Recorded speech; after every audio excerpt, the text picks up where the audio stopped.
supply chain is able to recover to the original state before the disruption, or better still, get better after the disruption. And so if we are relating that to what we just saw, or what we are going through in the COVID pandemic, what we are saying is that if we had a performance level that we can say 80% after the disruption, a resilient supply chain should ensure that we get back to 80, or at best better than 80, which is about 90%.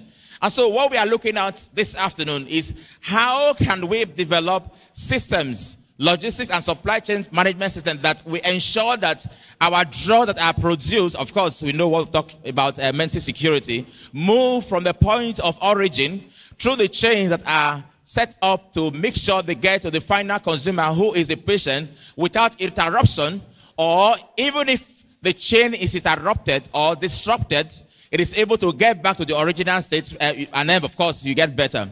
So in this West African region, if I look at what we have been experiencing, I would say that there are 3 or 2 aspects of disruption that we can say we have been suffering from, and of course the COVID-19 has really heightened the disruption. The first is that systemically, the supply chains of our pharma sector in the sub-region, not any country exempted, have been traditionally weak. Weak because there is a systemic weakness in the structure, number one. It's a systemic weakness in how the processes have been designed. There's a systemic weakness in the infrastructure that we have in the countries that we have. Are we still on, sir? All right. I'm probably already on about slide 8, you know. So we have systemic weaknesses in our supply chains in the West African region, sub-region. And I said, number one, there is a weakness of capacity, of infrastructure, of processes, of abilities. And of course, we have the issues that come off and on, and we normally have to cope with them as a country, as a sub-region. The issue of corruption. The last issue that I'm going to talk about is the issue of external disruption to our supply chain. Now, let me get back to memory lane.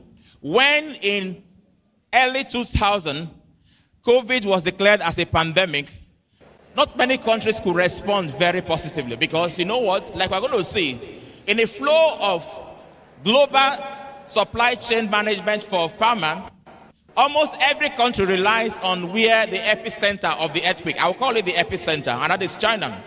And it interests you to know that in 2009, India, that still accounts for a lot of our imports in West Africa, had outsourced the production of their API to China. And so they too had the pandemic hitting their supply chain. In the US, they took a proactive step in February 2000, and they sat down, the FDA of US, and took a stock of their entire supply chain of drugs in that country. And what they came up with was that they had 20 companies, 20 products, including protease inhibitors, some generics, and paracetamol, that were at high risk. Before the pandemic was declared, as a country, they went ahead proactively to look at how the disruption will affect them. And then they went down all the manufacturers. They zeroed in on 180 manufacturers in US that were at risk because of the pandemic. And then later on, they zeroed in on 68 manufacturers from from China that were going to be responsible for that. So let me just go ahead. I'm sure I've gone past all of this.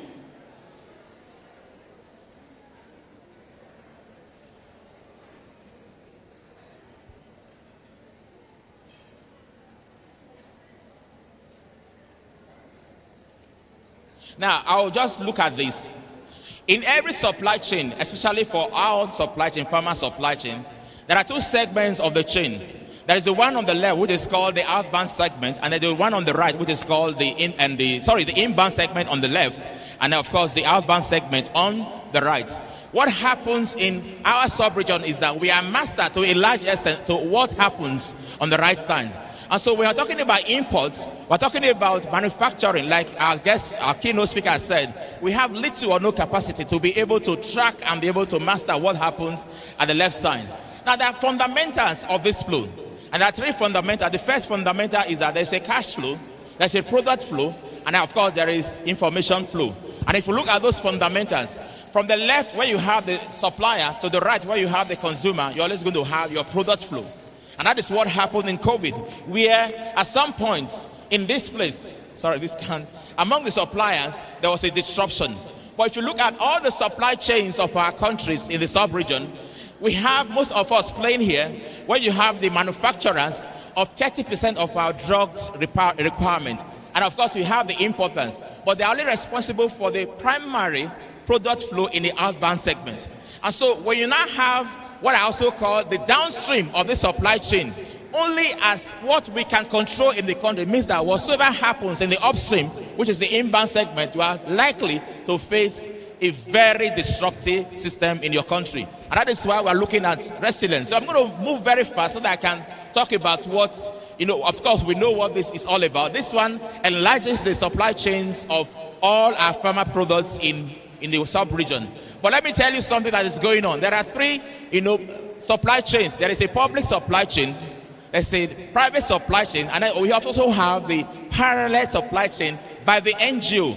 One of the systemic problems that our sub-region has been grappling with is that sometimes the parallel supply chains are not integrated with the public supply chain to give a seamless, product delivery system in that country. And so you can find a donor agency going around donating drugs that are manufactured, like Dr. Oke said, in the country.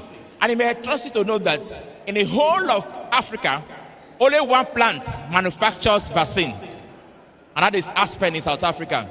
And when we got the donation of 2 million doses of COVID vaccine, not one dose was purchased from even the one singular manufacturer of vaccine in Africa. Of course, we don't have in our sub-region. So I'm sure you are beginning to see where our problem lies in the supply chain of pharma products in the sub-region. And so I'll just move straight forward to say that, yes, we have some challenges that we already know: stock outs. We have challenges of shortages. We have challenges of fake and counterfeit products. We have challenges of product expiration. We have challenges of corruption, systemic to all the countries in West Africa. I'm sure we already know this. We have poor infrastructure. You can't talk about supply chain without addressing the issue of physical movement. No matter what IT addresses in the world, at the end of fulfillment, when you design your strategy for supply chain management, is that it must be physically carried. I'm yet to see a technology that dispenses drug digitally. You download the drug and you drink it and you get well. Or you take your vaccine through a connectivity from your Wi-Fi.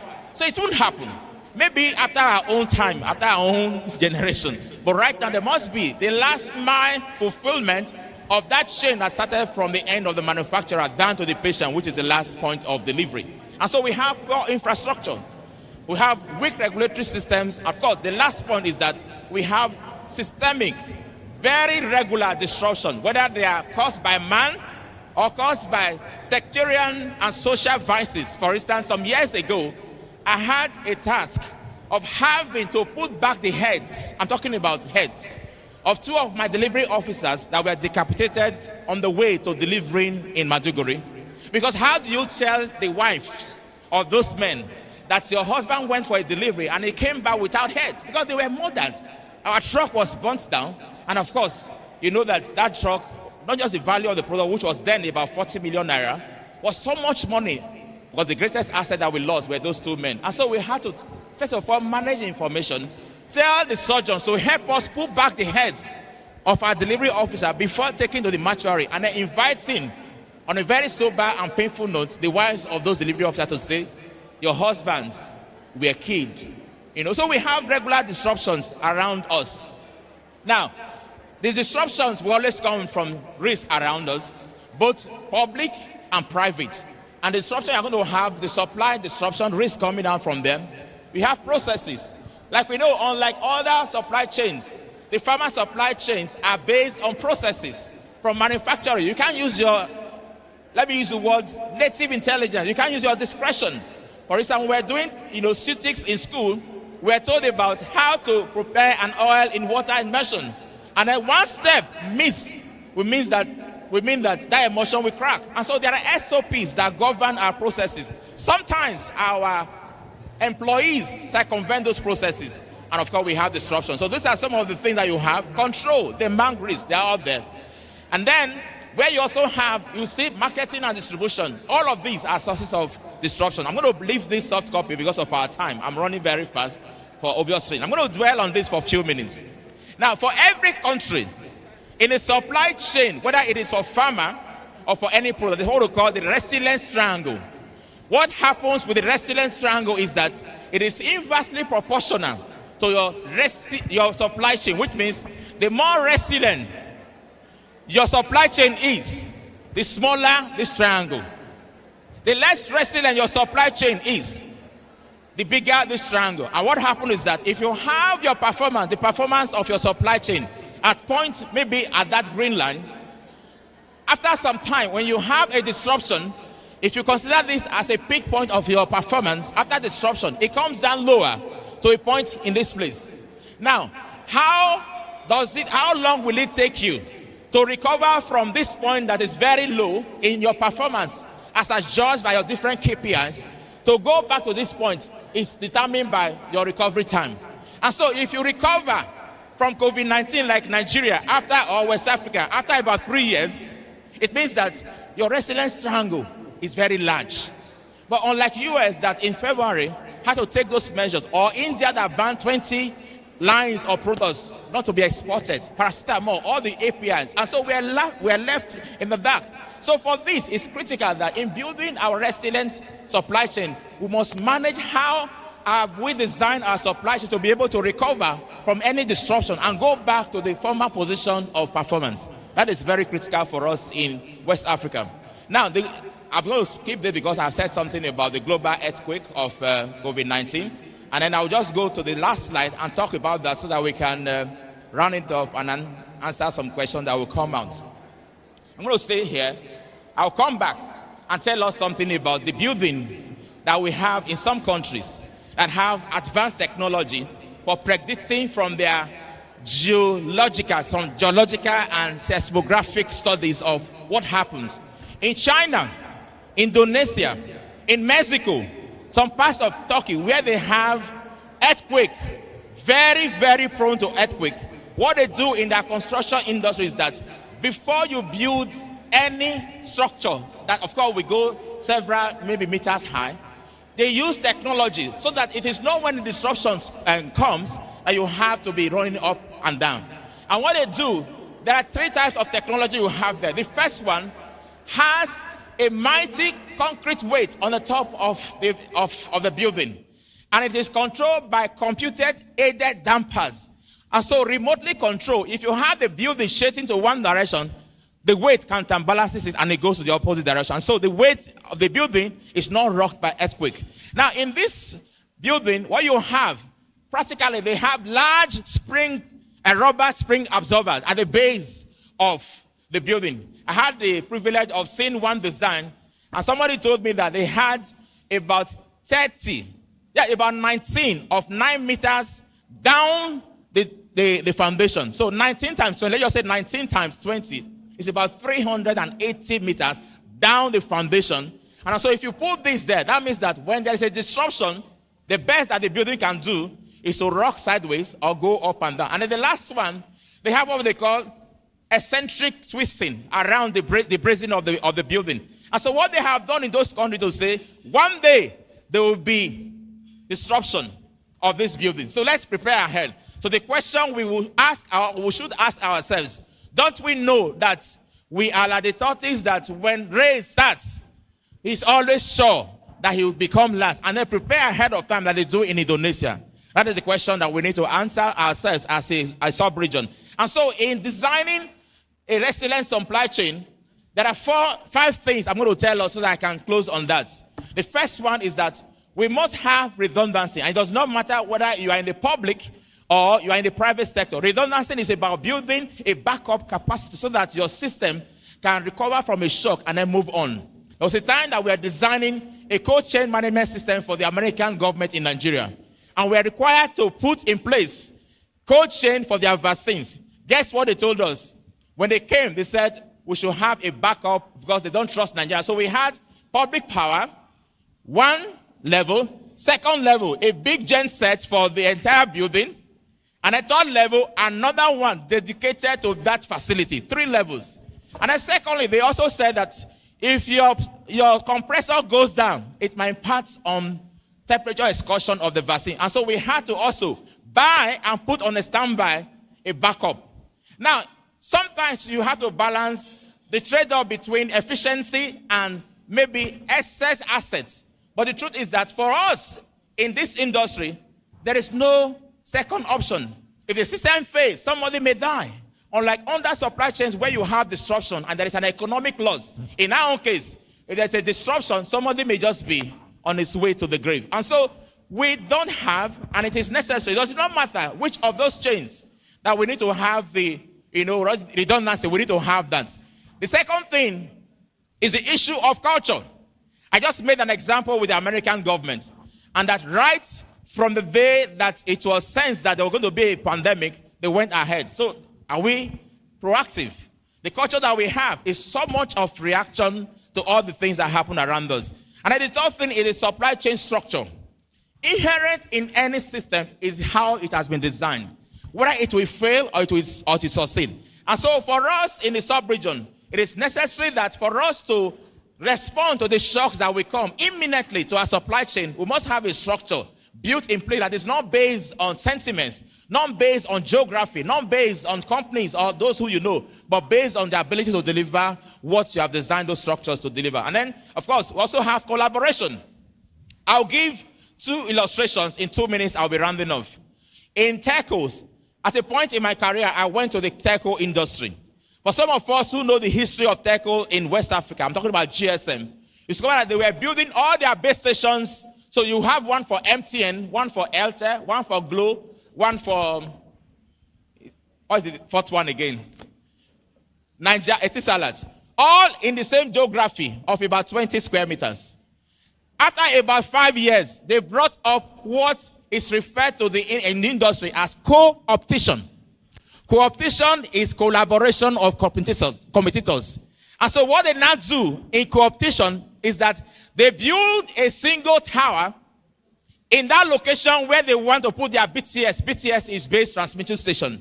And then all the service provider put their radio transmitter microwave on that, on that tower.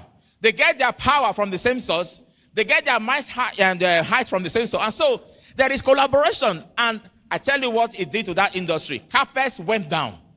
Performance went up. And so in this industry, whether it is government, whether it is parallel, whether it is public, we need to collaborate across the West African region so that we can have what we call resilient supply chain. And it is inherent in our culture as Nigerians.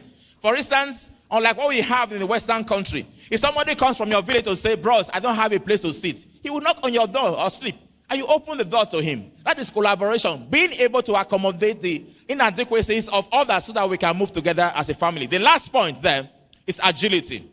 And agility means that you are responsive, you are fast enough, not allowing the hierarchy, the protocol, all the things that we have in our structure delay the response. But at the end of the day, what you are addressing is a chain that will deliver medicine to somebody to ensure that he's kept alive or well.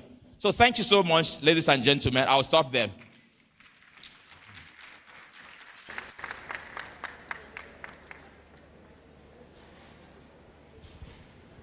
Thank you so much, Dr. Solomon. Please a round of applause for him again. Collaboration across the West African countries.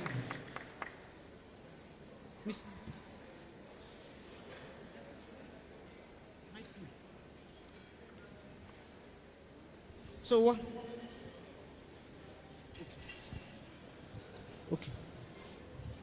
So the vice chairman of this panel of discussion is already on ground. So I would like you to please join us, Mrs. 𝐕𝐞𝐧𝐮𝐞. Please put your hands together for her. Yes, ma'am. Wait for you. Thank you so much, Dr. Solomon, for that insightful presentation. So we'll quickly go to the second presentation, which is titled The Role of Consultant Pharmacies in Ensuring Medicine Security in the West African Region. And to take us to the next 20 to 25 minutes is no other than Dr. Mrs. Martha 𝐕𝐞𝐧𝐮𝐞. Apology once again. Thank you very much. Please put your hands together.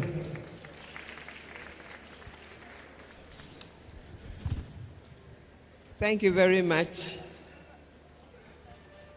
The president of our college and faculty, and still sitting or standing on existing protocols. I think my topic is the role of the consultant pharmacist in ensuring medicine security in our region. Madam Chair,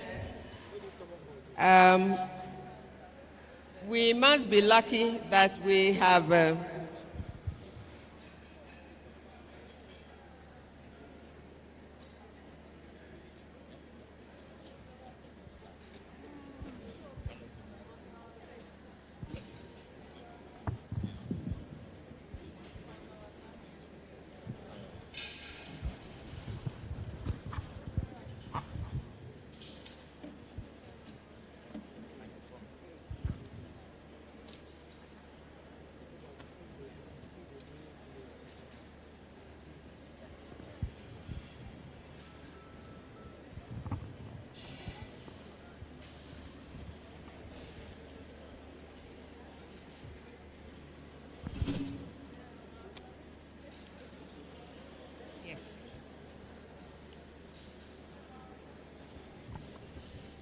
Thank you very much.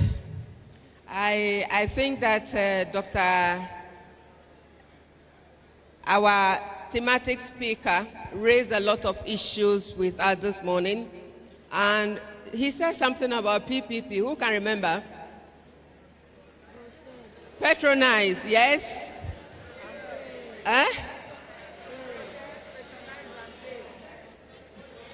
Protect and pay. That is the key. And it is so important that in all these areas, protecting, patronizing, and paying, we can identify pharmacists across board in these areas.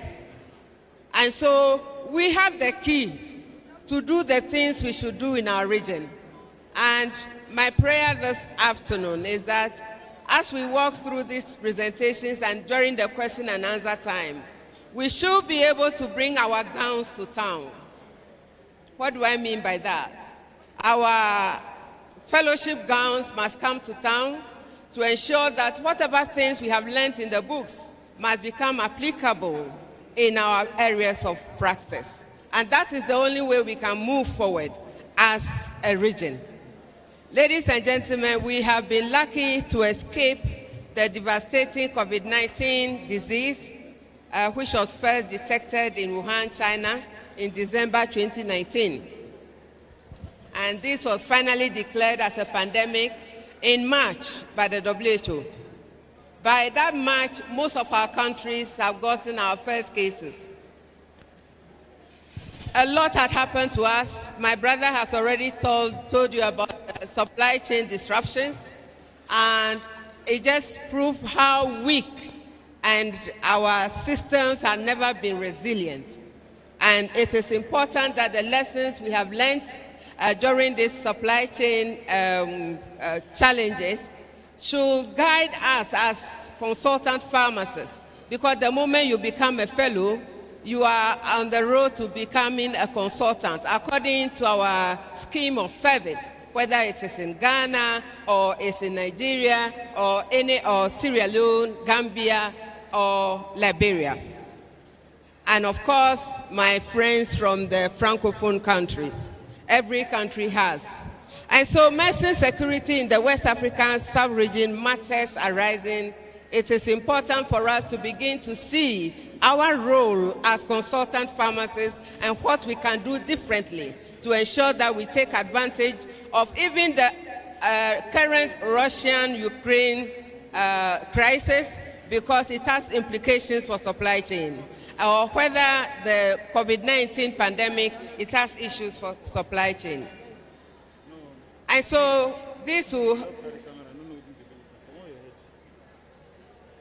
Am I getting... Oh, sorry. So, Madam Chairperson, She's not here, but I will address her anyway. In preparation for the presentation, I tried to find out when they talked about medicine security, whether the PubMeds and the Scopus and the Google scholars can give us some level of definition. Unfortunately, there was none. And so it means that the choice of the topic by our colleagues had been very unique, and we should take advantage of it and see what do I call it?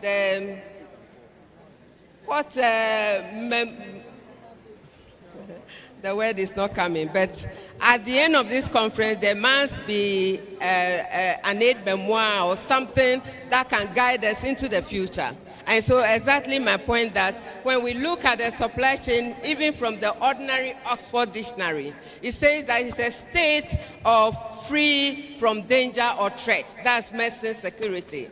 And again, it talks about the safety of a state organization against criminal activity. And another definition looks at a thing deposited or pledged as a guarantee of the fulfillment of an undertaking. Yet a third definition looks at a certificate attesting credibility, the ownership of stocks or bonds or the right to ownership. And so with all this definition, it just simply means that the role pharmacies perform across the globe in ensuring the safe and efficient use of medicines, medicine security can rightly be compared to ensuring the safe and efficient use of medicines at the individual or at the population levels to contribute to the overall health and well-being of the population. Madam Chairperson, when we talk about the WHO 7 health system building blocks, we talked about the fact that leadership and governance is supreme. We talk about service delivery.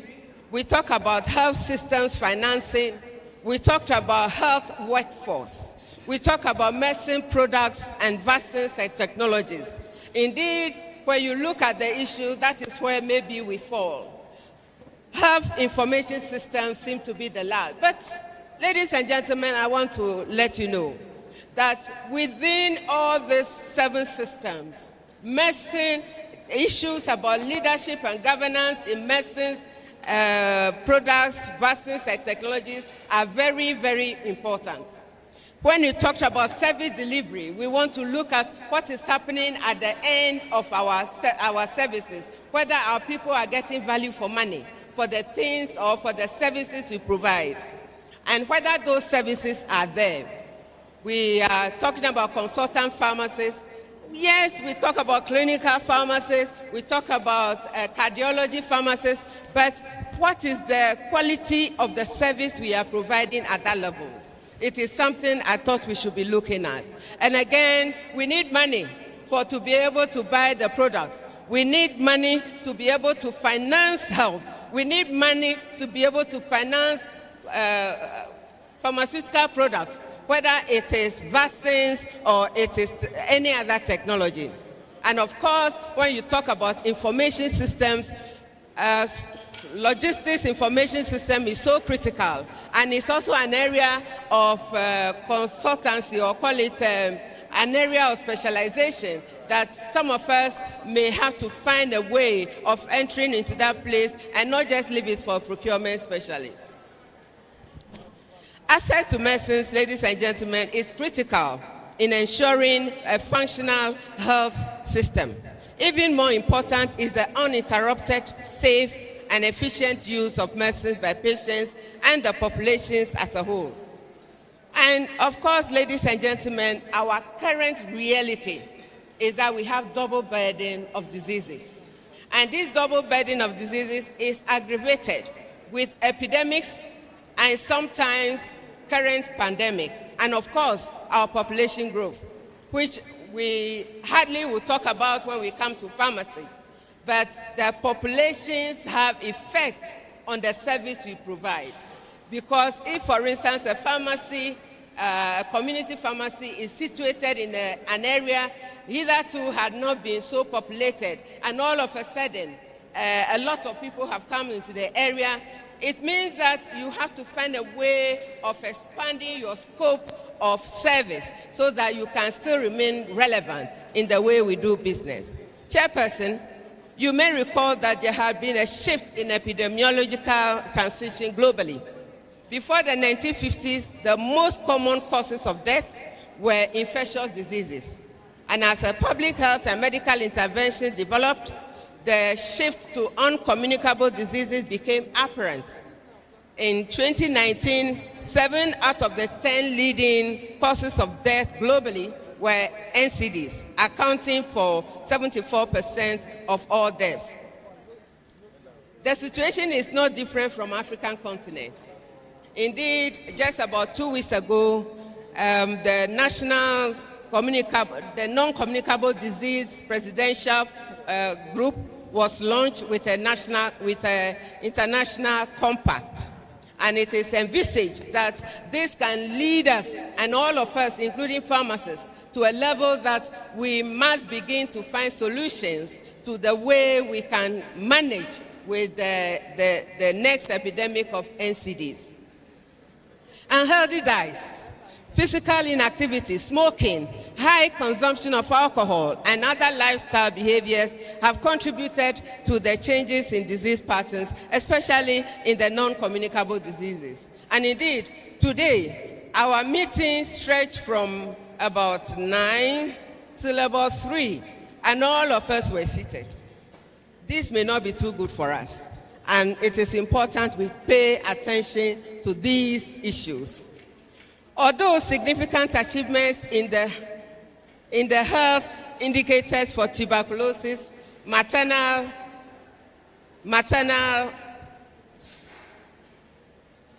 thank you very much. Remain there for me. Remain there. Thank you. Yeah, no.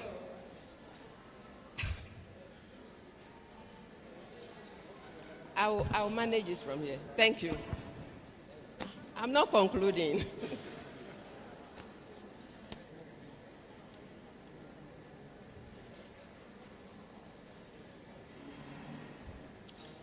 So, how can we ensure medicine security as pharmacists within our sub-region? Before I attempt to share my thoughts with you, let us first understand who we can identify as a consultant pharmacist. When I look around, I look at Ghana Act 833, 2011 of the Specialist Health Training and Plant Medicines Research Act 2011 of Ghana, also collaborated by the American Society of Consultant Pharmacists. A consultant pharmacist may be described as a pharmacist who works providing expert advice on various aspects of pharmacy, including clinical pharmacy, academic pharmacy, practice or public health pharmacy, industrial pharmacies, academic, community pharmacies, and pharmaceutical analysis. It is very important that as we look at this, the issues about, which I will be focusing on in a bit, about local production is so key in moving the agenda forward. Why did I say that? I'm saying that because who are we grooming after ourselves? Who are the next generations who will be doing quality assurance like our president had been doing in her active service? Who are the next generation who will be looking at regulatory issues like what Ben Botwe of Ghana does across our region? Who are the next generation who will be doing the things that the NAFDAC DG and FDA Chief Executive Officer, once they are no more there, who are the next we should be looking at? Are we grooming people after them? These are governance issues that we must take seriously, especially when we talk about health system issues. They are leadership issues we must begin to look at and begin to think through properly. And when I talk about, I recall my big sister, Professor Femi. Who are the next generation after them? I believe that everybody is doing something special. And that is why I was so glad when they were, the young fellows are being inducted. One of the things I overheard them say is about that you will groom other people. Is that what you told them, Professor Wood? Yes, you will groom other people. Please, never forget that. Because if you fail to mentor the next person, it means that then there is no tree after you. And so I want to urge you, one of the roles as consultant pharmacists is to ensure that we are grooming the next generation after us who will do more than we have done. And that's the only way we can stay relevant in our sub-region. Ladies and gentlemen, by 2030, we are supposed to reduce by 1/3 premature mortality from NCDs through disease prevention, early case detection, and appropriate therapy, and to promote mental health and well-being.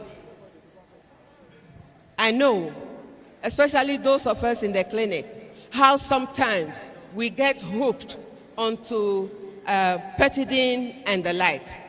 These are issues of mental health issues that we need to consider, especially that nobody will come and teach us except we continue to help others to be able to stand. That is when we ourselves are standing. It is important we keep an eye on that. How can we ensure medicine security as pharmacists within our sub-region? It is important that we begin to define our roles appropriately. There may be slight differences to the answer to this question from region to region. Ghana, for example, has a pluralistic health service delivery system, and it comprises the public, the private, traditional, and alternative health practitioners. And I'm sure it is the same across our region, because we are just one body, one people, except that our languages may be different. But when you trace our roots, we are the same people. And therefore, it is important that the primary level is the district health system, and we must begin to see how we can function appropriately there.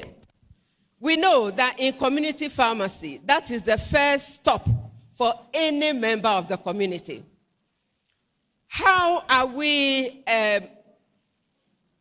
making sure that the community practitioner is up there doing the things that we said they should do after wearing the gown?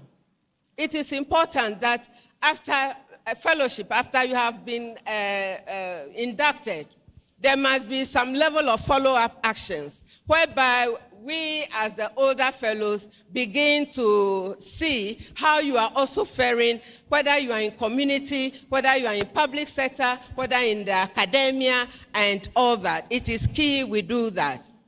And I must say that when we begin to look at the issues from two levels, from the supply side and from the demand side, which I will be talking about shortly. The supply side for the role of the pharmacists in ensuring medicine security is said that consultant pharmacists in industry or drug production can lead the effort to help Africa, and thus West Africa, to reduce its heavy reliance on external supplies.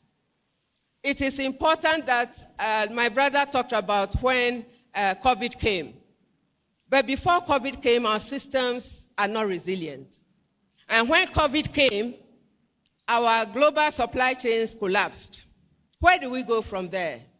I believe that in our country, and I'm sure in all the countries in the sub-region, we began to look inside ourselves, what we could do differently.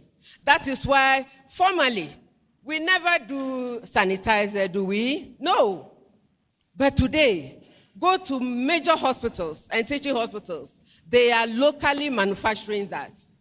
Those are original roles of doing extemporaneous preparations and making sure that it is adding value to the company, to the people who we are serving. And I must say that it is important that 70% of our APIs are not from us. So how can academia raise the bar in such a manner that we can begin to look at collaborating. Bringing the academic gowns to town does not necessarily mean that academia should set up those things. I think there should be a forum for industry, for policy, and for academia, whereby we begin to think through how some basic researches can move into industry. How can we do that? We can only do that when we meet with them often. I remember Dr. Raised the issue that, please, let's talk. He was virtually pleading with us. How can we make this happen? He's asked us that, look, for some of our trainings, they are prepared. Because I know he's the chair for the West African manufacturers who I work with regularly. I know it is the same thinking across board, that let our students do their residency in some of these factories. Let's have that MOU with them. And let's see how we can improve their processes whilst the students also gain some learning. And so these are things that I thought we should begin to think through. And again, like I said, I will say that in Ghana and Nigeria, in other countries, local manufacturing capacity just lifted up. We were able, formerly we were not doing our nose masks. In our country, Ghana, we began to do cloth nose masks. But what was the resistance? The resistance was that the clinician said, no, it doesn't feel like it is correct. But that is where the regulator is so important in this matter. So, ladies and gentlemen, the supply part of the pharmacies is that let us lift our game of local manufacturing and, of course, those into industry and drug production. How can we move the process forward? Today, Ghana, Nigeria, Senegal are thinking about producing vaccines. Is the conversation around that happening around our college? It must, and we must engage. We cannot sit down and think they will come to us. Government will not come to us. We have to go to government and offer government what we can offer. We put this on the table. Look, the college can do A, B, C, D. We can provide students to do A, B, C, D. We ourselves can support A, B, C, D. In our country, when the president set up a committee for the vaccine manufacturing, I'm one of them, members. Immediately they engaged academia. Why? Why did they have to engage academia? They engaged academia because we realized that we cannot just start producing vaccines. There must be some science that must go into chemical reactions that can give us whatever we want out of the program. And so the vaccine committee engaged academia. They brought their budgets, and these are all part of the roadmap that Ghana has towards vaccine production. Madam Chairperson, we must note that medicines insecurity will result in the proliferation of fake and counterfeited and substandard medicines in the supply chain, endangering lives. It is important that when we talked about the supply side, I talked about the supply side. Now I want to talk about the demand side. Okay. There are areas that we could do more. Infectious diseases. Where are the consultant pharmacists? What are we doing differently? During COVID, were we at home or we were part of the engagement? Please, nobody can cook for us. We have to cook the food. We have to be in the kitchen. And I want to urge all of us, find your place and function there. Everyone has a skill and a competence, and everyone has an interest. If you're interested in clinical pharmacy or if you're interested in infectious diseases, make sure that you function there. Again, antimicrobial stewardship. I'm happy the college is producing fellows in antimicrobial stewardship because that is one of my passions. promoting care of the patients on dialysis.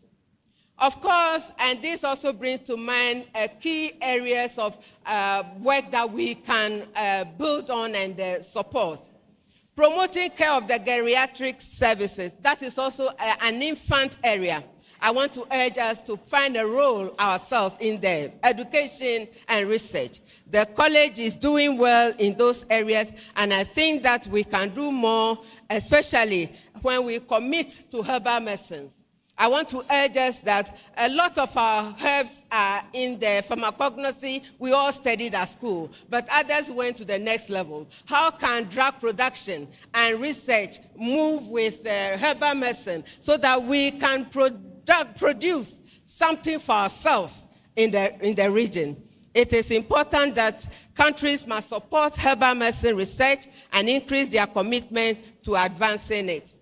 Another area is health technology assessments. Consultant pharmacists will improve the science of the choices we make using priority setting tools in our resource-limited environment. Health technology assessments come in handy in our selection processes for a value-for-money principles. This is a niche pharmacists with interest in economics will carve for themselves. In conclusion, ladies and gentlemen, I borrow from Akande Sholabi et al. 2020. He raised some questions, and I thought that it is something where consultant pharmacists could look at.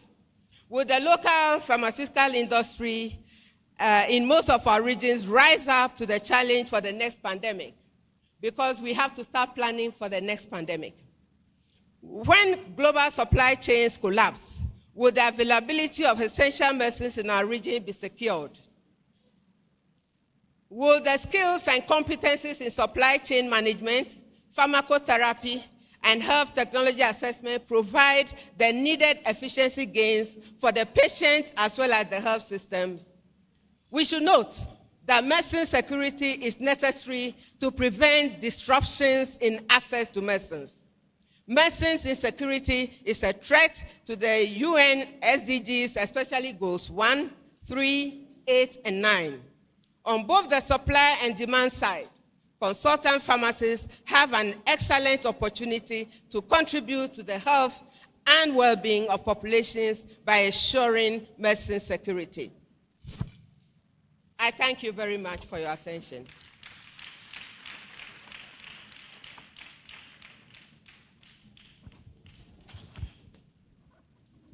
Thank you very much, ma'am. Please, a round of applause to her again. Now we'll be going to the panel of discussion, and alongside I want Dr. 𝐓𝐢𝐦𝐞 to please join us for the panel of discussion. And I'll be handing over to Dr. 𝐓𝐢𝐦𝐞, who will be the moderator of this session. Thank you very much.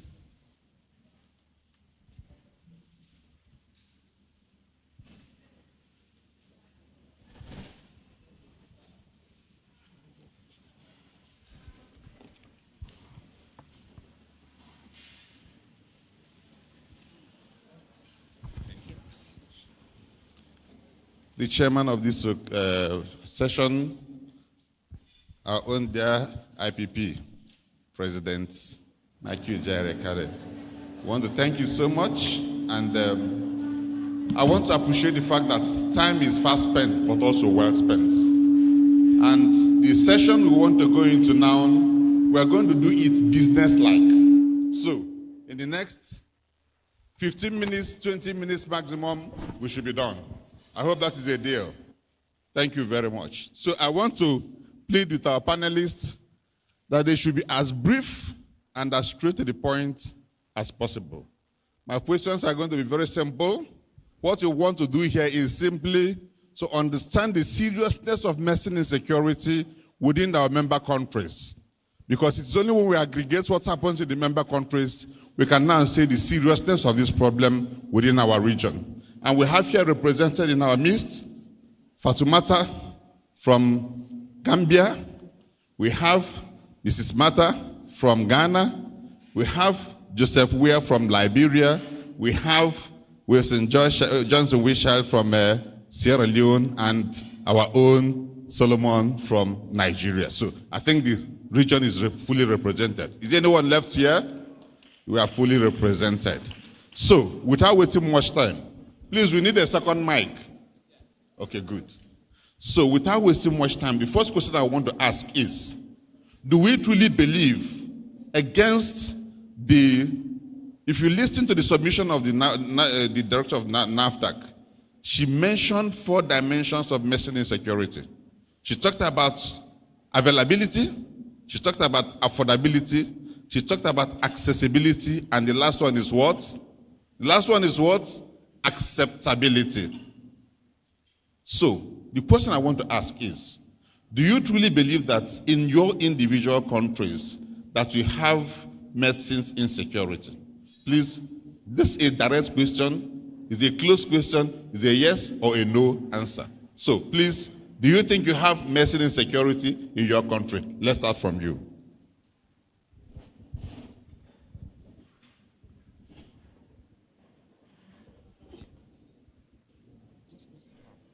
Okay. The answer is yes. Thank you. So, I think we have 150% insecurity. thank you. Yes.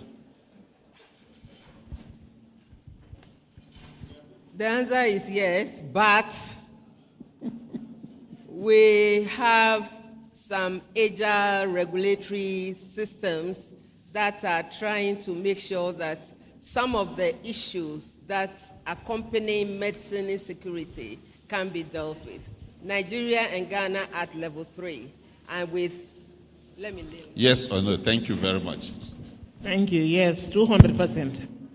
Thank you very much. Keep the mic with you, because we are going to be starting with you. The next question we want to ask is, across these 4 dimensions we just mentioned, the acceptability, the affordability, the accessibility, and the availability components, can you rank them in your member countries, in your own country, how seriously they affect medicine insecurity? Starting from the one that is most serious to the one that is the least challenged.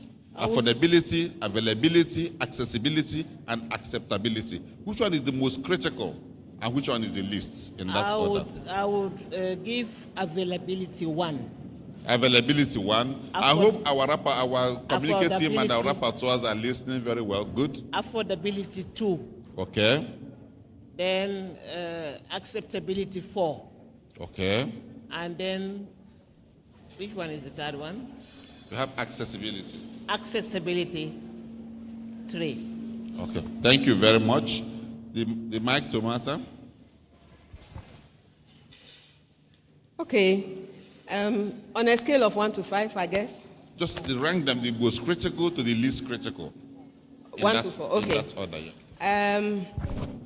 I will give availability as 3, acceptability as 2.5, and accessibility as 2, and the next one, which one is the last one?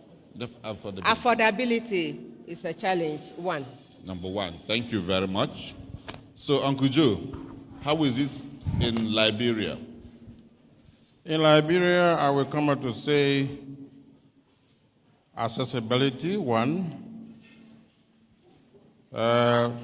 affordability,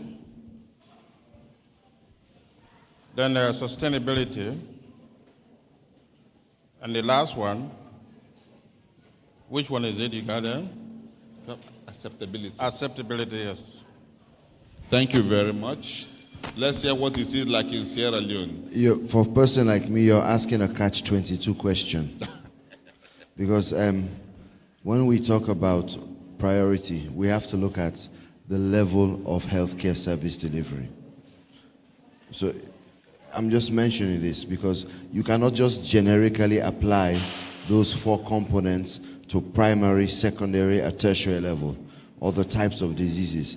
But given the fact that the majority of our people are dying from preventable causes of illness, I would start with affordability.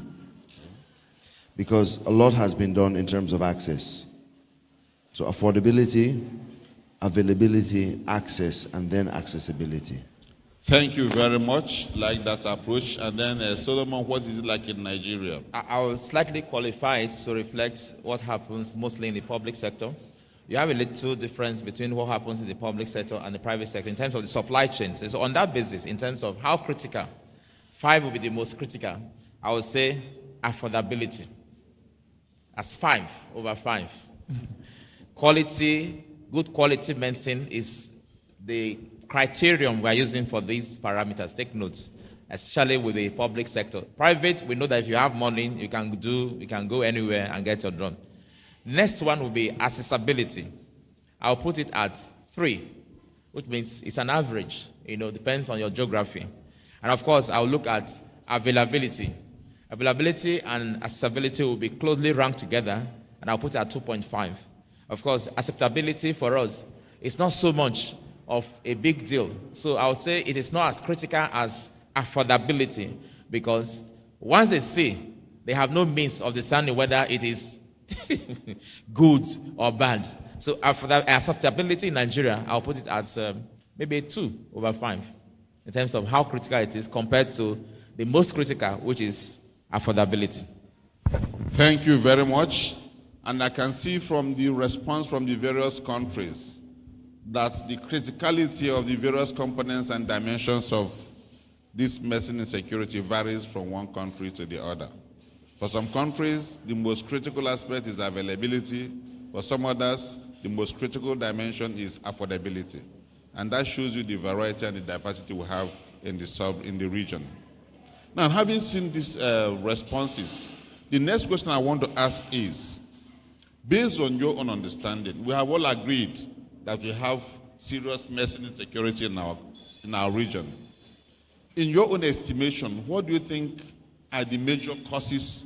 Just give us not more than 4 major causes of medicine insecurity as it relates to your own country. Let's start from Nigeria. Solomon.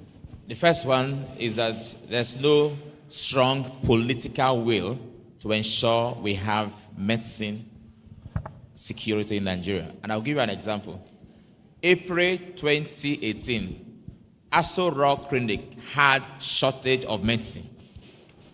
So if it can happen, the clinic that serves the president, you'll be expecting something different and worse at the primary healthcare level. So number one is that there's no strong political will. Otherwise, what we had in 2001, when we had GSM coming with the president of the country, Obasanjo, pulling his weight to ensure that there was a transition from analog to GSM, and we had that done.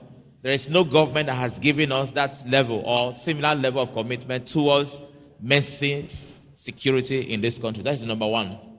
Number two will be that there is no structural intention. Structural will be tied to infrastructure of the country.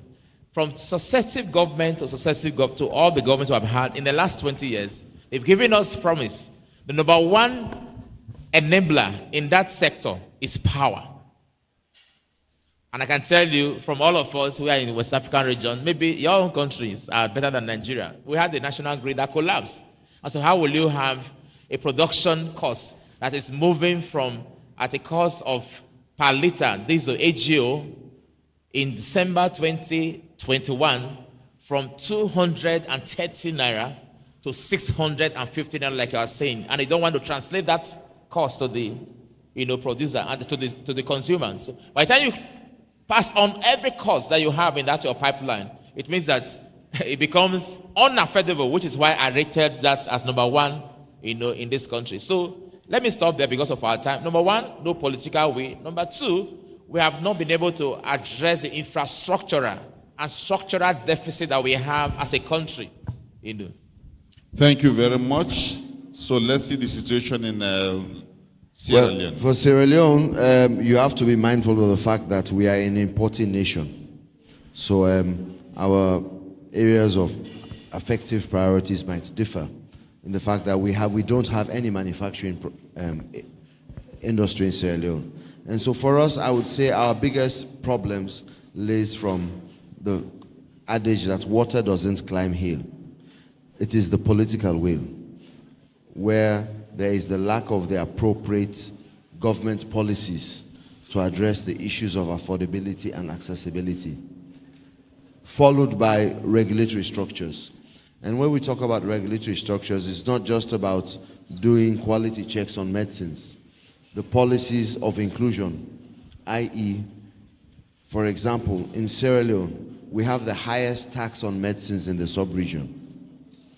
So when you're talking about smuggling, the tax system for medicines is almost an incentive to bring counterfeit medicines into the country. And the fact that you would see the government passing policies allowing mining companies tax-free concession, yet there is a 30% tax on medicines. Government policy not following the ECOWAS protocol of allowing duty-free waivers for products manufactured in the sub-region. So when we talk about access, Nigeria, Ghana, Cote d'Ivoire, they produce medicines, but bringing those medicines across to Sierra Leone proves difficult because you're already paying tax in Nigeria. You have to come and pay the same tax or even higher in Sierra Leone. Meanwhile, you're competing with China and India. So the idea of paying high taxes on medicines is one of the biggest issues in Sierra Leone with that regard. Thank you very much. Let's see the situation in Liberia. Well, in Liberia, I will come out to say that political will is a big one, in that government, to be in the position to sponsor or to finance medicines, is a big challenge. They are doing their best, but more must be done. What am I trying to say? We talk about supply chain. The medicines may be to the supply, the main stool, the supply chain stool, but to go up country is another problem because of bar rules. And to get medicines from one point to another, if the rules are not good, you have problem in between there. The time it would take, sometimes if the rules are not good or bad, you take about 1 or 2 weeks on the road to get to the end users. What's going to happen in between there? The people are sick and they need medicines. Political will, in that we need good rules. We are talking good things from here and we are going to take it to our home countries. Would there be any good political will? Would the government be in a position, with all of the things we are supplying, we are trying to talk about here, will it be put in place? It's a problem. These are challenges. Of course, the medicines, they may be accessible at one point, but they cannot get to the other end. That's one of the problems. And they may not be affordable when they get there, in that, for instance, if products were coming up country, coming from Sierra Leone, for instance, the cost of transportation, that will put weight on affordability. You cannot pay, especially when the transportation is so costly. The businessman will add more money to be able to get his expenses back. So we need more to be done in our West African region. Thank you very much. Before we'll now go to Ghana and then understand what the situation like is in Ghana. Mrs. Mata, you have the floor. Okay. Thank you very much. Maybe because I work for government, I will start with government. I think governments across our sub-region seem to be committed. Why do I say so? I say so because most of our medicines policy are approved at the highest level, that is cabinet. So if the policy is not approved by cabinet, then it cannot be policy. For us in Ghana, that is how it is. And I'm sure across our sub-region, it will be the same. And so if we say that maybe government is not showing political will, it will be ability to do things. That is to say that when you have resources are limited, and the economics, you cannot balance it. Then the tendency of government is to say that, okay, I will balance myself this way, and then the other one loses. I will cite an example. Government in 2017 removed taxes from all our essential medicines list. All our essential medicines list, the tax has been removed. But what did government get back? Government's expectation is that prices of medicines will go down so that in reimbursing health insurance clients, they can have some benefit. But they didn't get that. And so can we blame government? No. I think that sometimes governments across countries, the resources are limited, and so they want to balance. And in balancing, they want to find efficient ways of managing the resources. And sometimes at the pharmacy level, maybe sometimes they think that, oh, we are businessmen, we can manage ourselves. And maybe we portray ourselves like that. And I think that what we can do differently, I think, is to rather engage government in ways that can benefit the people. So it is not about us pharmacists, but it's about the people we serve. So what are the problems? What are the problems? Can you itemize them? We are not going to blame government, so what should be the reason for medicine insecurity in Ghana? Yes, I said that when the economics are weak, the fundamentals will be weak. And so when you don't have all the resources to be able to cater for maybe Nigeria 200 people, then you want to cut corners to ensure that, okay, let me do health insurance for some group of people and see whether that will. So economists is my point of view. Thank you. You very much. And let's hear from Fatoumata, the situation in Gambia. The situation in Gambia is not different from what's happening in other countries. Lack of political will. Why I say so is that how can the budget for fuel for ambulances be more than the budget for drugs in the country? That's a cause for concern, number one. Number two, the budget. When it comes to bilateral, you see somebody sitting in a corner, you say, okay, I will give you 3 million or 4 million. Who are you to say that? I did my quantification, I did my selection and everything, and present an estimate to you. But you say, okay, I will close my eyes and give you this amount. And at the end of the day, you have to use that amount to buy the drugs. You use it 1 day, 2 days, the drugs are exhausted. And the problems lingers on. Then the other point is value-added tax. When you tax these products, the private sector, they will also add it onto the cost of the drugs. Affordability comes in. Health financing. Right now, patients pay 0.4 cents of a dollar for consultation and drugs. Is that possible? Politics. Thank you. Well, thank you very much. I think there deserves some round of applause. We are getting some deeper insight into what is going on in the region. But before we go to the next question, I want to take the Liberian rep here, Pharmacist Joe. I was expecting to hear some comments in respect of in-country manufacturing capabilities for pharmaceuticals in Liberia. You didn't say anything in that regard. Do we take it that you have sufficient manufacturing capacity that will meet your own You know, when I needs? was the registrar, I can remember one of the businessmen came in my office, and I tried to argue with him, in fact, to beg him to see how best they can bring some manufacturing factory or whatsoever in my country. The man told me, he said, you don't have the population. So I told him, I do have the population. He said, what do you mean? I said, I have Ghana beside me, I have Ivory Coast beside me, I have Sierra Leone beside me. You could use this place as a production place and supply your people outside there. Well, he didn't agree with me. He still felt that I didn't have, maybe somewhere in the corners, he might have had some interaction with some politicians.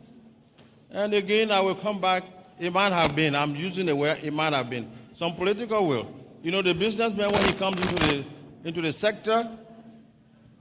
He wants to feel comfortable. He wants to feel protected. You know, it's a protect, purchase, and what again? You know, as we have said, the 3 Ps. But we've made effort. We've made effort. My Reverend TTT, when he was then the chief pharmacy of the Republic of Liberia, he tried to do the same thing, but we couldn't get there. But I'm sure in the future, Nigeria will give us one plant. We are waiting for you. You can come over. Because the people I talked to were from the Europe. So my African brothers will help me. Thank you. Thank you very much. Now we are coasting to the last round of our... Okay, have something to add? Okay. You see, with regards Martha's comment about can you blame government? From my personal opinion, yes, you can. You see, because I think it's about people in governments not really knowing the situation on ground. I mean, there are 3 things involved. Government, yes, we all have these medicines policies. We will encourage manufacturing, blah, blah, blah. But do they really understand what it means in terms of a manufacturer, or in our case, an importer, is left to his own devices? You do not buy APIs or pharmaceutical supplies with leones, CDs, or naira. You have to buy it with the dollar. So for an importer who wants to buy medicines, where is the government's policy in terms of health to ensure that people who are importing medical supplies have access to foreign exchange? It's a government policy. They would rather give it to the miners or the alcohol importers. So the guy importing medicines has to go and buy foreign exchange from the black market at an even higher rate and paying even higher taxes. And then when we talk about the public sector, let's be realistic. This is where we professionals are blamed. I may say things that people may not like, but the fact remains is that the level of graft is so high in the public sector. You see people buying paracetamol that they should be buying for $1, government's buying it at $10. All of these are the things that are affecting access.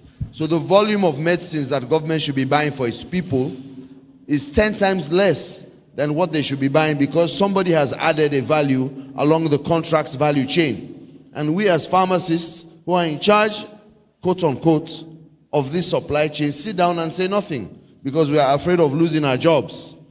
And then again, it has to do with the attitude of the people in terms of access. Maybe our governments are so lackadaisical because in these parts of the world, we know that 70% of our people still rely on traditional medicines.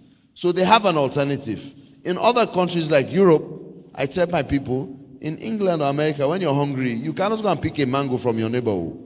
All you see is concrete, and you cannot eat concrete. We have an alternative, traditional medicine. So we need to find that balance. These are also the things that are affecting us in terms of access to orthodox medicines. Thank you very much. We say a round of applause for him. Now, we are coasting to the last round of our questions and our interactions on this very important topic. Having initiated the problems as it relates to the various member countries, it will be very much incomplete if we don't at least try to proffer what we think might be the solutions or recommendations to governments on how we can address some of these challenges that we have pointed out. So, I want to request that each of the representatives, starting from Nigeria, Solomon, based on the issues around medicine insecurity in Nigeria, what do you think the Nigerian government should do, or the recommendations you can make that will help in addressing this medicine insecurity in Nigeria? And I hope that our rapporteurs and our communication people are listening very well, because ultimately these are what we want to gather together and see how we can forge a common ground in form of recommendations to the relevant powers that be in the member countries. So you have the floor, Solomon. Thank you. The first law in human survival is self-preservation. And to the best of my knowledge, when we talk about security in the world, there are only 2 sectors that are referred to: food and drug or medicine. For me, I still want to go back to what the government can do, because our number 1 problem in this country is the deficit that we have in infrastructure and the inability of the government to provide an enabling environment. He mentioned about the forex. I can tell you, just last week, I was trying to transfer 237.87 pounds to a teaching hospital in Leeds. And before then, it stayed on the queue of CBN for 3 weeks. I had money, and they said you couldn't transfer except you go through the corridor. Some of us who assess forex will bear me witness. And how much is that if you convert to Naira? What you can easily pay. I have this money, all manners of story, until I was given a mandate to say, if you don't pay, there will be some sanction. I had to tell somebody, please, can you just help me transfer from your account in Barclays Bank, and I will reimburse you. So in the pharma sector, in the food, I had played in the food value chain when I was CEO of Livestock Feeds. There was a time that the government started a scheme called the SCAGs. SCAGs is the Commercial Agri Incentive. And they give you to the tune of 2 billion naira. We assess that fund at the rate of a single digit. But right now, we had that extended to the pharma industry only when there was COVID 2 years ago. If you're going to produce a drug as a pharmaceutical manufacturer in Nigeria, you will assess fund at the rate of between 23 to 29%. And so when you finish with that, how much can you make as a margin that will guarantee your investment, that will make you stay in the game? And of course, OK just left here. I interacted with OK a lot. He had to buy from the black markets to buy his pound sterling to import some drugs, some raw material. So how will you get that environment as an enabling environment? So infrastructure, number one. Give us power. The man who barbs hair, not just even manufacture drug, which is a very complicated and maybe sophisticated method of manufacturing. The man who runs a saloon needs power. He needs roads. He needs water. If you provide those things, which are what I call the fortes of the government, not the private sector, then every other sector will run without you giving another assistance to them. And secondly, provide the enabling environment. The government has funds. Sometimes they allocate these funds to so many 40 and very needless business ventures. Just last week, I just say this to close. Somebody called me. You do warehousing service? Yes, sir. Can you just apply for this grant? We're giving out grants.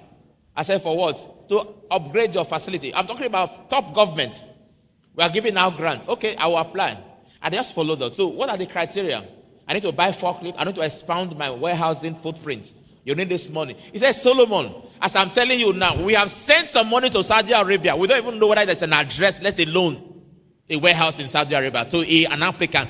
Apply for this money, you will get it. Corruption, number 3. Thank you. Thank you very much. But before you hand over the mic, yes, we've pushed the solutions to the government. What are the ones we can do ourselves as pharmacists that you can at least take control of, in addition to the recommendations we can make to government? I made some recommendations through my slides, my closing slides. The first thing is that there are some systemic inefficiencies that are internal. There are endogenous inefficiencies. So there's hardly any system that can produce a good result when there is a structural and systemic inefficiency. We all know within our departments, within our hospitals, like you said, the supply, the drug revolving fund, the procurement officers in our different hospitals in the public sector, they are not manned by other people, but by pharmacists. And sometimes we need to also talk to ourselves to say, in what way am I puncturing this hole in the supply chain that I can control within my own environment? And I can tell you, I've had people tell me, can you add this money to this invoice? Why will I do that? So we stopped doing business with government at a point when a federal government official told us, you are supplying us this service, can you just do this? And I said, sorry, by value chain, about the value core value system of my company, about my own personal value system, you will not get a dime for this. And we stopped. So that is number one. We all are either public sector workers or private sector workers. We have our cycles of influence that we can exert our influence. So if I do that for my organization, you do that for your hospital, for your department, it's gradual, combination of our efforts. Remember, I made mention of something that we call co-opetition in the corporate world. Co-opetition is collaboration of competitors. You don't need to fight.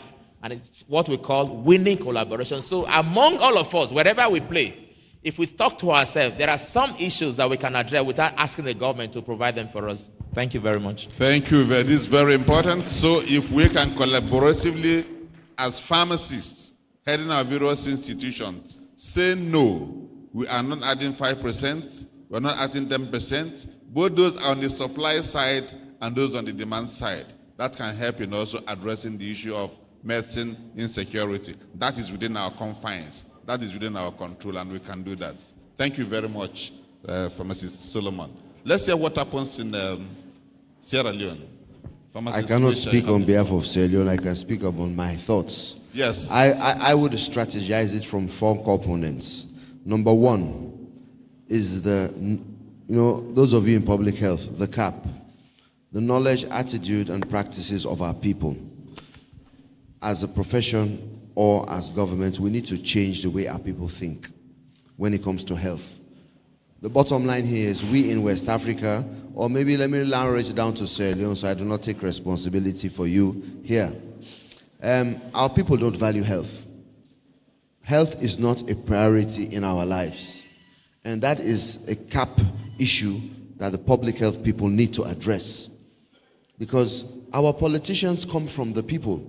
And it is how they are born and bred that they bring the same attitude as it comes to health.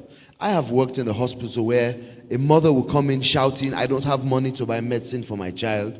And then, in Sierra Leone we call it this tie, the lapa.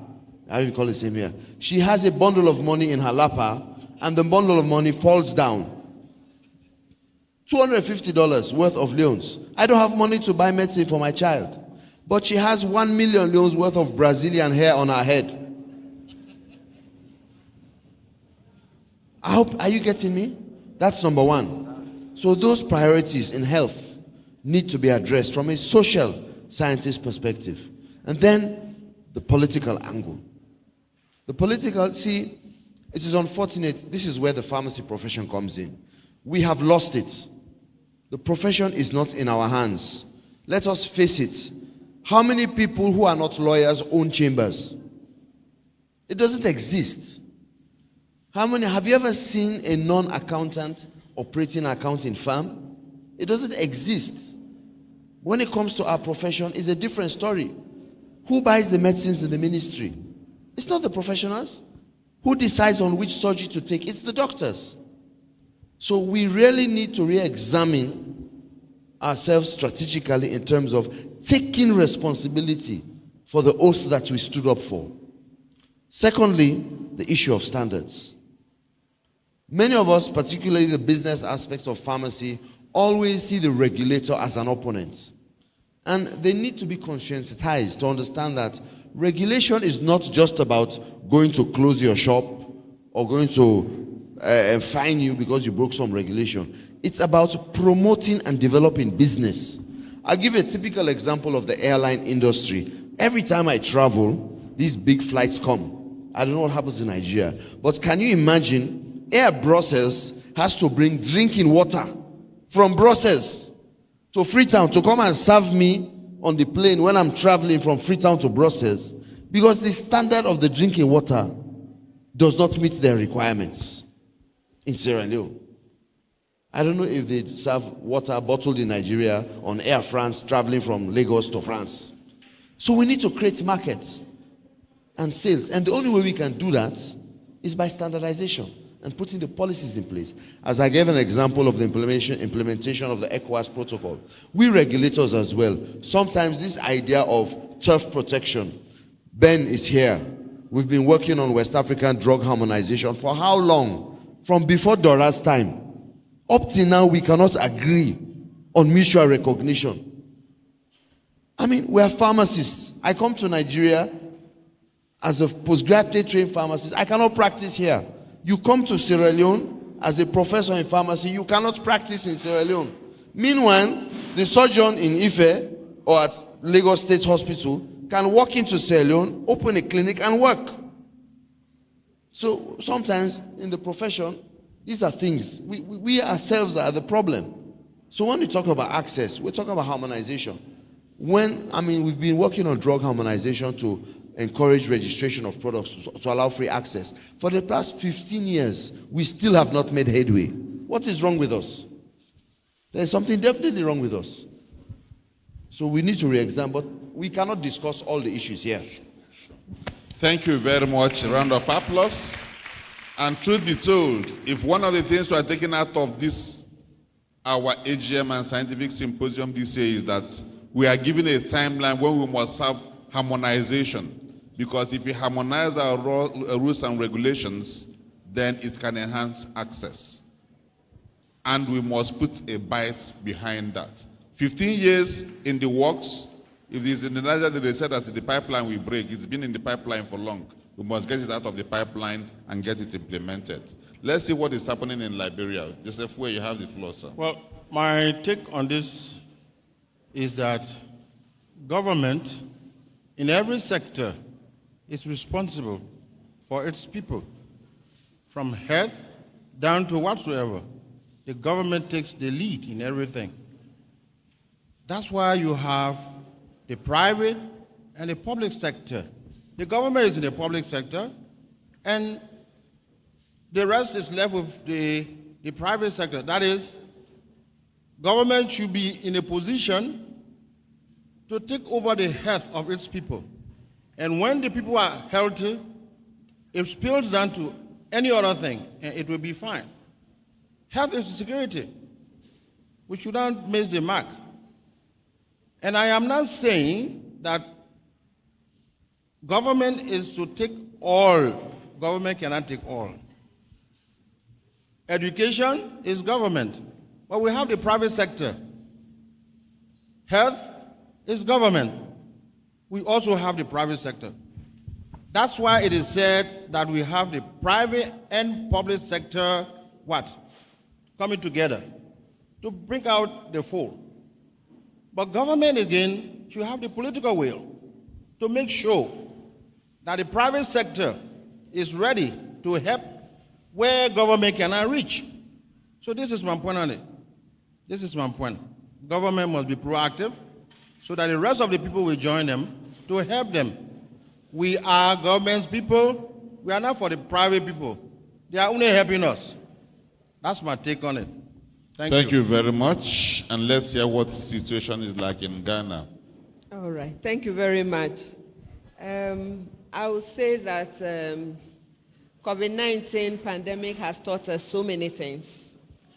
One of the things I raised even in my presentation is that we look within ourselves and saw that we can locally manufacture products.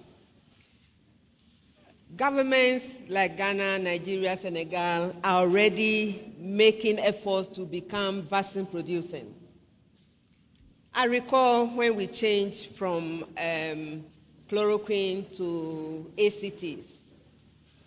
It was so good. Our local manufacturers pick up the game and change their machinery and their processes. And what did they get back? Government began to get donations, what we call the green leaf. What I think we should do this time around, now that our government has shown some commitment to local production, let's engage them. Let us engage them in such a way that donations, Dr. Ekpa said something about donations that I sat down and I said he was right. Because once you start doing vaccines, then before you say Jack, they are going to give you donated vaccines. Then your own vaccine becomes useless. That is the way the West works. And I think that what we can do as professionals is to support government for what they are doing now and encourage them that you are supporting them so that they go the full length. Because I remember my president said he had never been naked like the way he was when there was no vaccine to vaccinate his people population.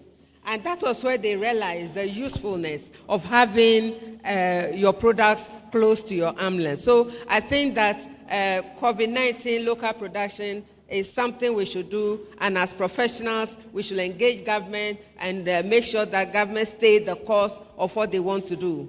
2, we can also support the local production processes by ensuring that we support the manufacturers, by providing them expertise. Some of them, they want cheap, but we should engage and make sure that we put our expertise at their disposal so that at the end, the region wins, the country wins. The third thing I want to say is that academia has a lot to offer. And I see the college as academia because we have all the skills there. If it is local production, we have the quality assurance group, we have the production group, we have all the expertise there. So is there a way we can also begin to think through how we can supply processes that leads to vaccine manufacturing? That is the in thing now. Let's take advantage of it and place ourselves there. The other thing, harmonization, which my brother raised already, I think that we have stayed long. WAHU has done a lot of work on harmonization, but it is us.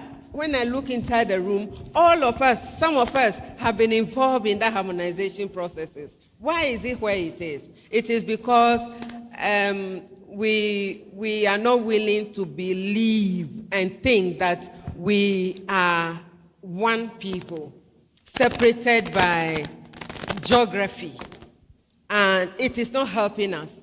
And the third thing I want to say is that we are our own enemies, and there's an elephant in the room, and that elephant in the room is that can we support each other to become and not destroy each other not to become?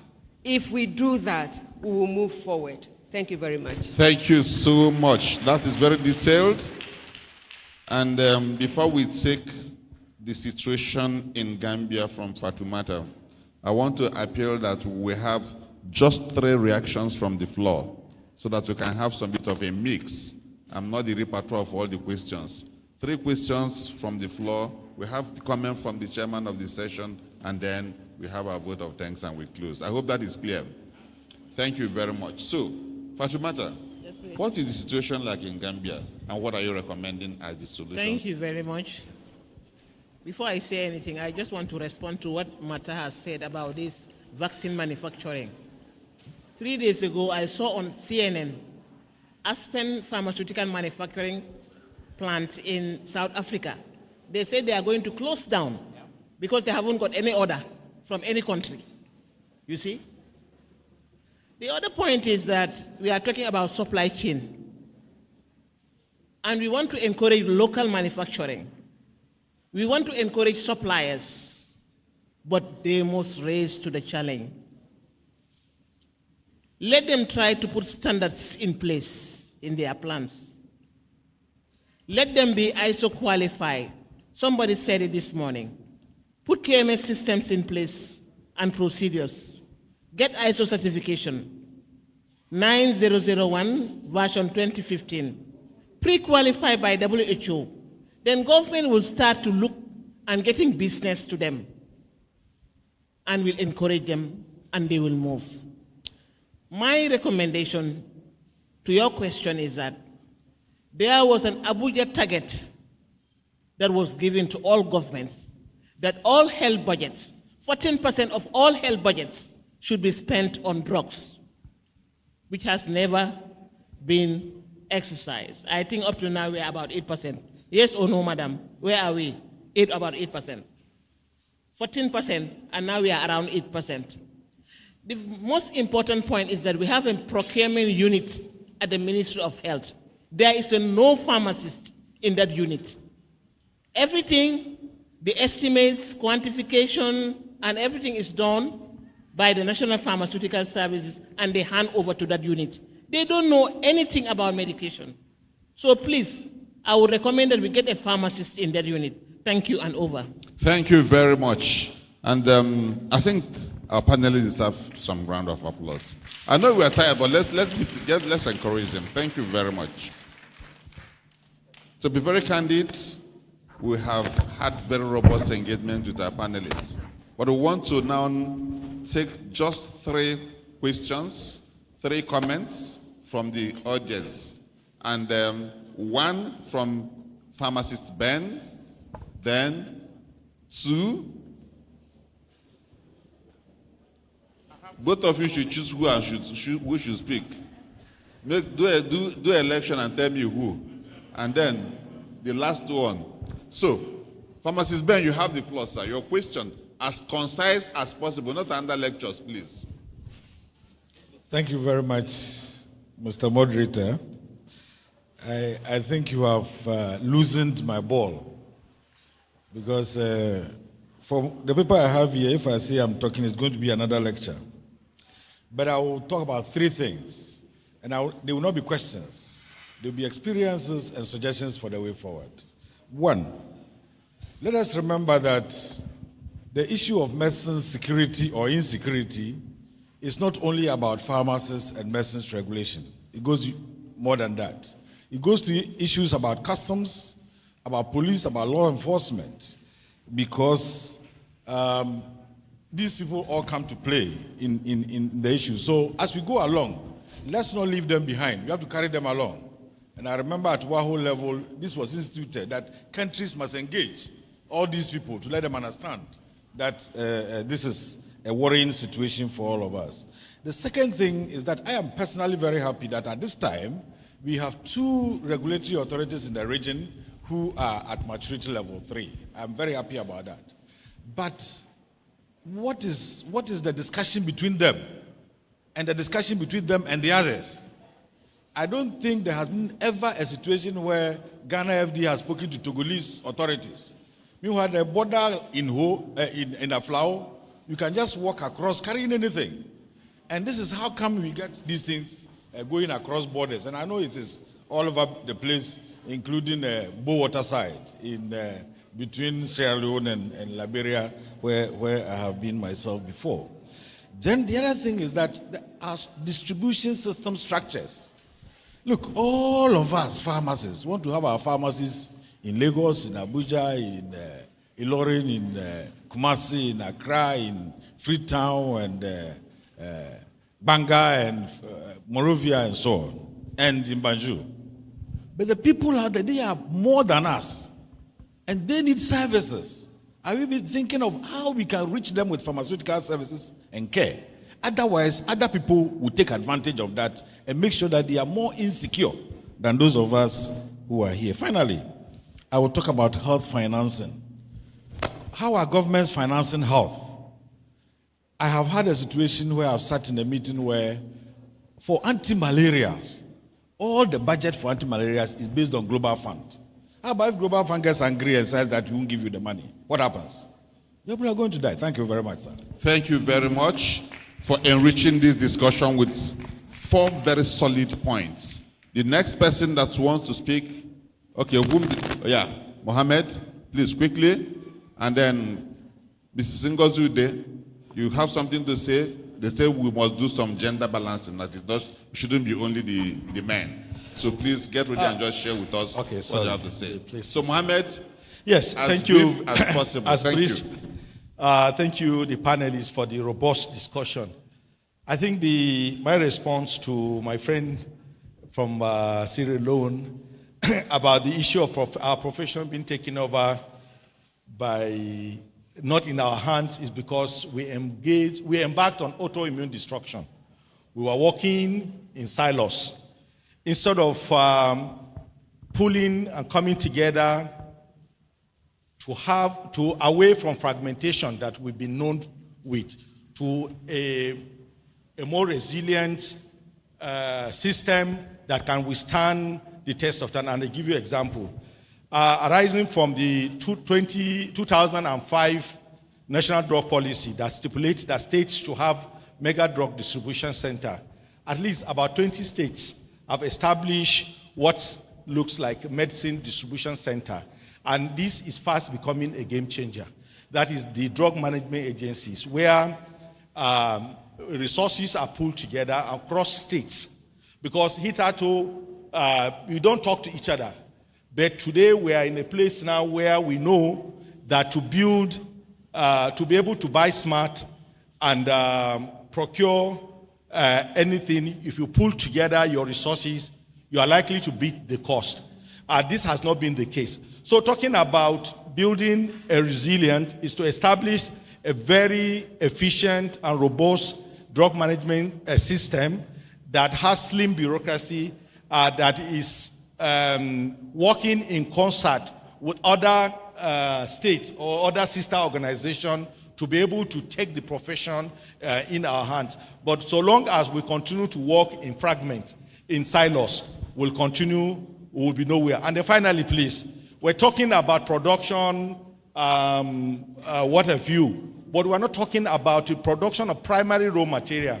We have these resources in country, like our petrochemicals. What happens to them? In the time past, the phase 1, phase 2, phase 3 was supposed, the medicine, the units that were supposed to produce our primary raw material have been pushed forward. We as professionals are not engaging government enough. We need to tell them that if you are having petrochemicals, instead of paying emphasis on soap and things that are domestic, medicine is next to life, is something that we could take on the front burner so that our petrochemicals, our forests, our farmers we can begin to really benefit from them. Thank you. Thank you very much. I hear you say autoimmune destruction. Yeah. And it will be very dangerous if you autoimmune destroy. And also the fact that we should focus on not just the APIs, but even talking about the primary raw materials. You can't imagine we cannot be talking about APIs when we cannot even produce common corn starch, which is a primary raw material. We have abundance of starch in our environment. So why can't we be talking about producing the APIs when we cannot even produce lactulose, the basic excipients that they use in pharmaceutical manufacturing? Thank you very much for that insight. The last submission. I'm Dr. Mrs. 𝐓𝐢𝐦𝐞 from Enugu. In discussing this medicine security in Western region, it's very important that the quality of drugs that we send into the hospital, our community, are very good. In our hospital, we have found out that we set up a quality control lab where we have assessed all the drugs procured in the hospital. And we have found out some of the drugs are substandard. Hence, these drugs were not given to our patient and they recover at the rightful time. So in talking about medicine security in Western region, I also propose that the hospitals in Western region should set up a mini lab that will go further to analyze the drugs that are already registered by their regulatory bodies. In so doing, they will always have a good drugs that will give a good efficacy, to give a good, they will use a good response from the to the patient, and they will recover at the rightful time. Thank you. Thank you very much. So, Pharmacist Ngozi is talking about the issue of quality and the drugs that are even in circulation, because if they're accessible and they are available, but they're not of good quality, we are back to ground zero, isn't it? Thank you so much for that insight. And as we coast down, I want to invite the president of the session to give us the final remarks, and after the final remarks, we will officially close the session. So please invite our dear IPP to give us our closing remarks. Thank you very much, our very efficient moderator. I would like to thank our group of first our presenters and then our panelists for such rich discussions.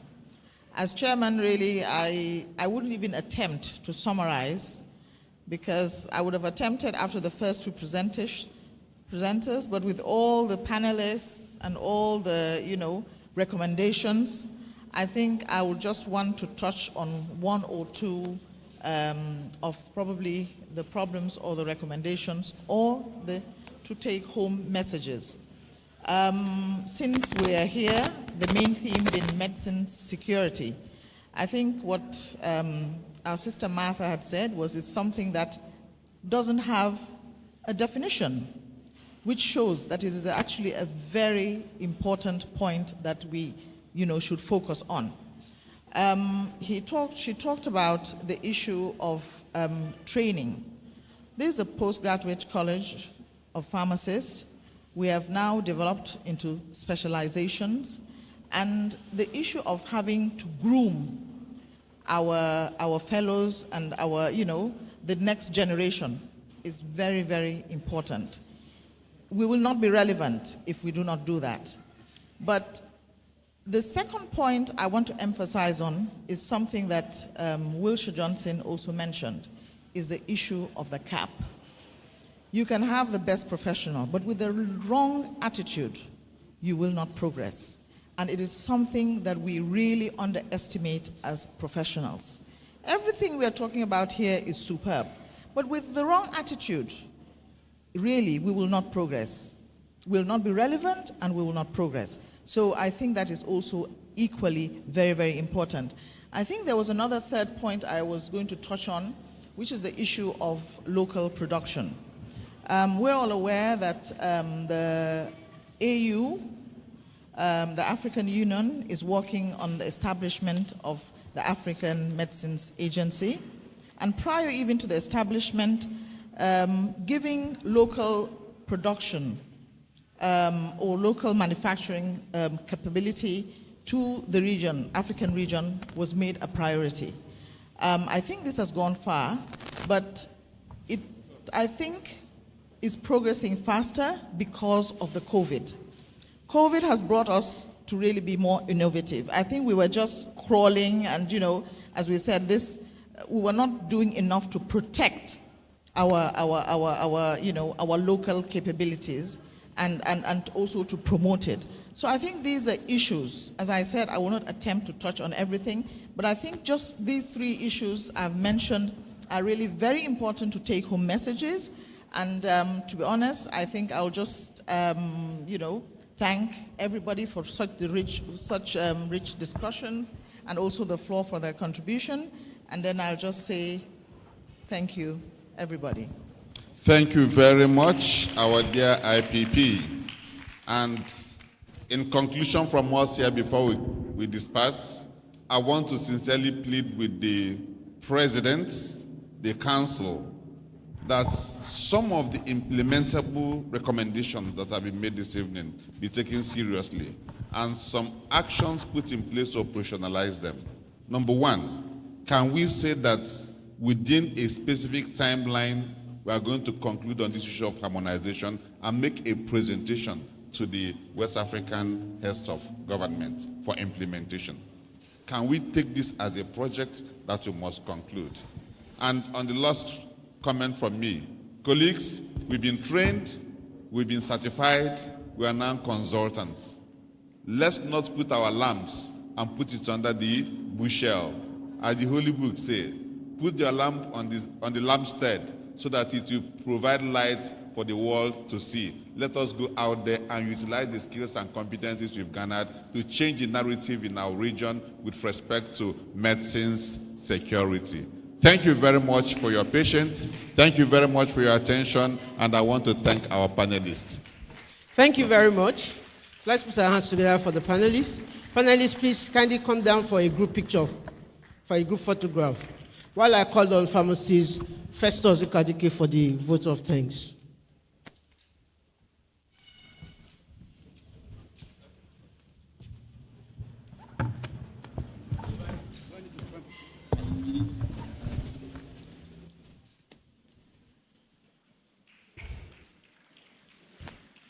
Well, my job is clear-cut to give the vote of thanks. Please, let us give the panelists another round of applause. They really deserve it. They really deserve it. In no particular order, I want to appreciate Dr. Solomon Aibaboa for his presentation. We appreciate you. Also, Dr. Mrs. Martha 𝐕𝐞𝐧𝐮𝐞 from Ghana.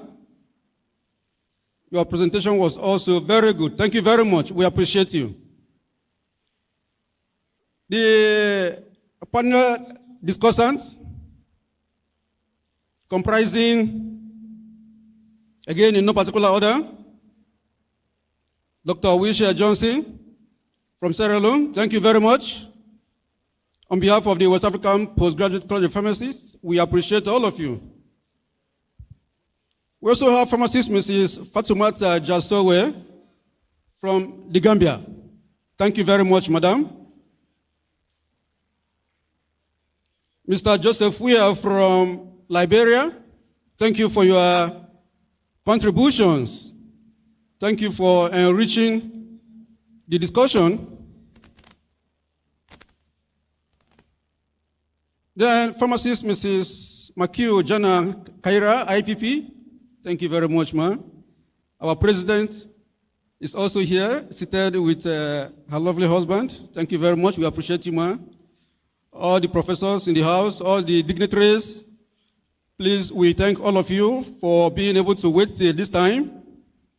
The members of the ESCO of the Nigerian chapter and WAPCP, we thank all of you for the patience to wait till this time.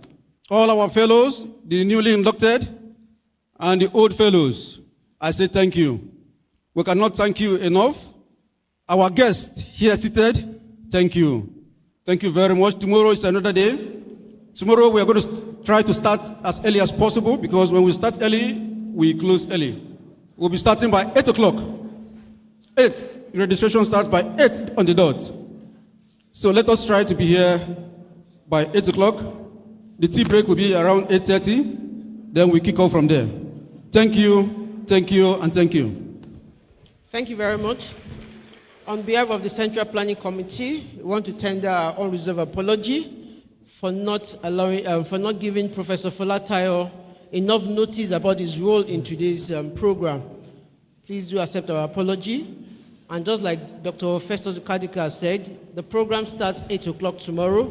Please let's come in early so that we can have a full day. We have 2 scientific sessions tomorrow, and it's running parallel.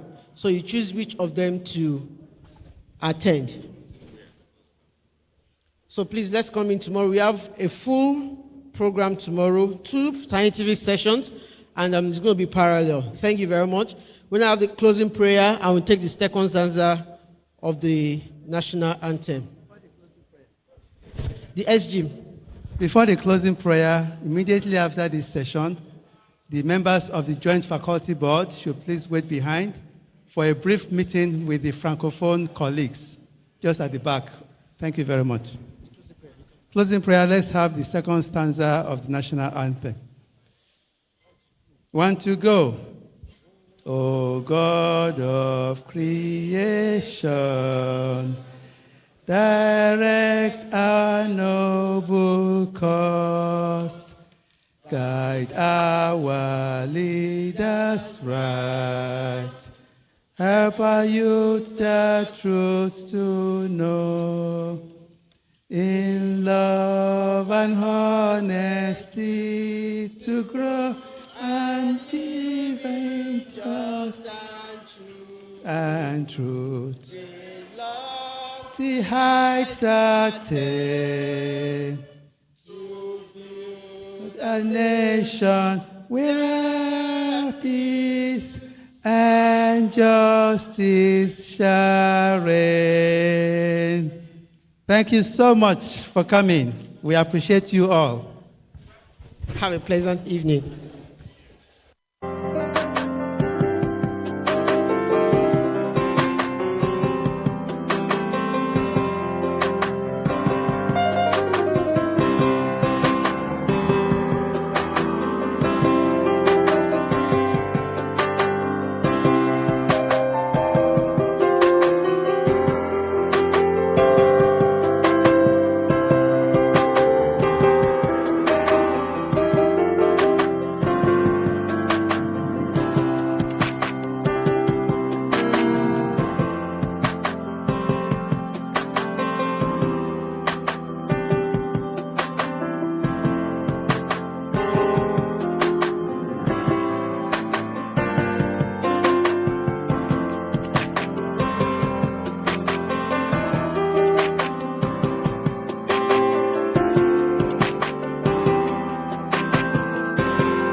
One, two.